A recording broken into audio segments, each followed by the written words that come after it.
Halo, perkenalkan nama saya Irene Lintang Ardini, NPM 1908020067.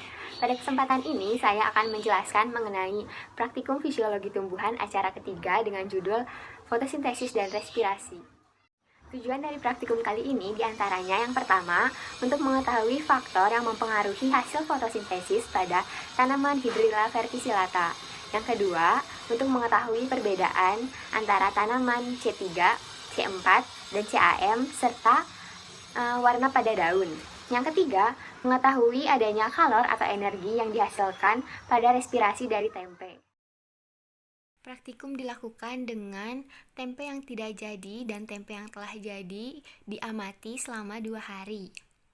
Pengamatan tempe tidak jadi pada hari pertama, suhu yang teramati yaitu tidak hangat, sedangkan tempe yang tidak jadi pada hari kedua terasa hangat.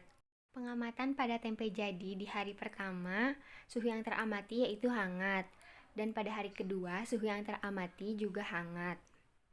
Tempe yang terasa hangat menunjukkan adanya kalor atau energi hasil dari proses fermentasi pada tempe. Hal ini sesuai dengan teori Pratama DKK 2019 yang menjelaskan fermentasi pada tempe merupakan proses respirasi yang membentuk energi karena adanya enzim dari kapang yang dapat menghidrolisis substrat. Sedangkan pada pengamatan tempe tidak jadi di hari pertama, tempe tidak terasa hangat. Hal ini karena belum terjadi fermentasi. Karena pertumbuhan kapang masih dalam fase adaptasi. Hal ini sesuai dengan teori Purwoko 2007 yang menjelaskan sel yang dipindahkan ke media baru akan melakukan proses adaptasi, meliputi sintesis enzim dan pemulihan terhadap metabolit yang bersifat toksik.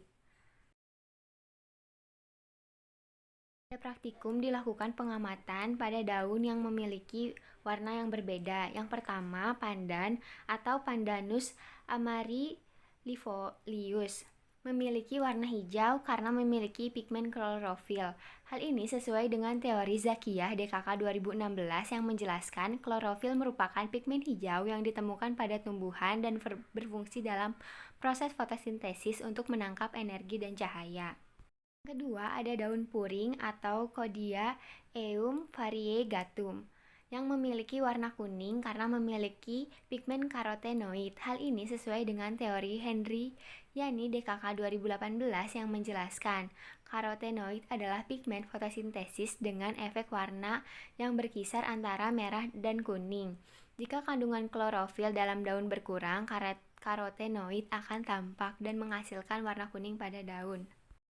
Yang ketiga ada Sri Rejeki atau Aglaonema sp yang memiliki warna daun merah karena memiliki pigmen antosianin. Hal ini sesuai dengan teori Rahmawati dan Kurniawati 2016 yang menjelaskan kandungan antosianin menyebabkan terbentuk warna merah pada tanaman. Selanjutnya dilakukan percobaan fotosintesis pada Hydrilla verticillata dengan 3 perlakuan. Yang pertama, perlakuan tempat terang. Banyak gelembung yang dihasilkan pada pengamatan pertama yaitu 1,2 mili dan pada pengamatan kedua yaitu 2 mili. Kemudian, perlakuan tempat teduh. Banyak gelembung yang dihasilkan pada pengamatan pertama yaitu 0,5 mili dan pada pengamatan kedua yaitu 1 mili. Kemudian, perlakuan ketiga yaitu tempat gelap. Banyak gelembung yang dihasilkan pada pengamatan pertama yaitu 0,1 mili dan pada pengamatan kedua yaitu sebanyak 0,2 mili. Hydrilla verticillata dengan perlakuan tempat terang memiliki gelembung paling banyak dibandingkan perlakuan tempat teduh dan gelap. Hal ini menunjukkan bahwa laju fotosintesis pada tanaman dipengaruhi oleh intensitas cahaya. Nah, ini sesuai dengan teori Lupitasari DKK 2020 yang menjelaskan energi matahari digunakan untuk fotolisis air menghasilkan ion hidrogen dan O2. Ion hidrogen akan digabungkan dengan CO2 membentuk gula dan O2 akan dikeluarkan berupa gelembung. Sedangkan di tempat yang teduh dan gelap, proses fotosintesis terjadi secara tidak sempurna. Hal ini karena semakin rendah intensitas cahaya, maka semakin rendah pula energi yang terbentuk, sehingga memperlambat laju reaksi fotosintesis. Selanjutnya, hasil percobaan fotosintesis pada daun C3, C4, dan CAM. Kaktus merupakan tanaman CAM. Hal ini sesuai dengan teori Song 2012 yang menjelaskan kaktus termasuk tanaman CAM yang ketika fiksasi menghasilkan asam malat pada malam hari pada saat stomata terbuka. Sedangkan daun Kelvin yang menghasilkan glukosa terjadi pada siang hari pada saat stomata tertutup. Selanjutnya, tanaman tebu dan tanaman jagung termasuk ke dalam golongan tanaman C4. Hal ini sesuai dengan teori Mastur 2016 yang menjelaskan pada tanaman C4, pasokan CO2 tidak melalui aktivitas Rubisco tetapi melalui aktivitas PEP, karboksilase, yang membentuk oksaloasetat dan dilanjutkan pembentukan malat sebelum akhirnya memasuki siklus Kelvin. Selanjutnya, kedelai digolongkan ke dalam tanaman C3. Hal ini sesuai teori Hu Moen DKK 2020 yang menjelaskan tanaman C3 memiliki laju fotosintesis bersih lebih rendah daripada tanaman C4 karena kehilangan CO2 lebih banyak dibandingkan dengan tanaman C4.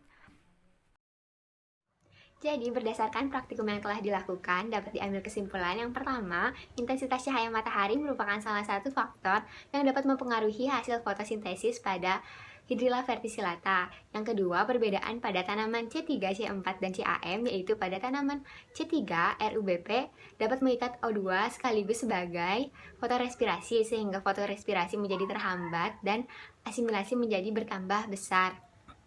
Pada tanaman C4, CO2 diikat oleh PEP yang tidak mengikat O2 sehingga tidak terjadi kompetisi antara CO2 dan O2 sehingga fotosintesis CO2 menjadi meningkat dan asimilasi menjadi semakin sedikit. Sedangkan pada tanaman CAM, fiksasi terjadi pada malam hari ketika stomata terbuka. Selanjutnya, perbedaan warna pada daun dapat terjadi karena perbedaan pigmen warna pada daun, yaitu klorofil, antosianin, dan karoten. Selanjutnya, yang ketiga, kalor atau energi yang muncul pada tempe merupakan hasil dari fermentasi atau respirasi akibat adanya aktivitas kapang.